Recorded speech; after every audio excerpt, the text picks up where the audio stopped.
تالت تعادل للنادي الأهلي على التوالي. لعيبة النادي الأهلي مستمرة في التوهان، مستمرة في ضياع الفرص، مستمرة في حرق دم جمهورها.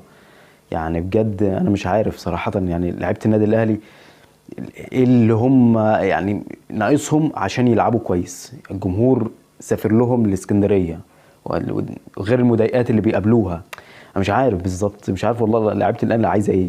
النادي الأهلي راجعوا كده معايا كل الماتشات اللي الاهلي بيتعثر فيها، سواء كانت من الموسم اللي فات او الموسم ده، بتلاقي ان الشوط الاولاني لازم يطلع تعادل، سواء سلبي او بايجابي. لعيبه النادي الاهلي بتروح بتزهق على طول، طبعا بتضيع الفرص اللي هم بيضيعوها. لعيبه النادي الاهلي بترمي الفوطه بالبلد يعني. لا مش عارف، انا مش عارف صراحه.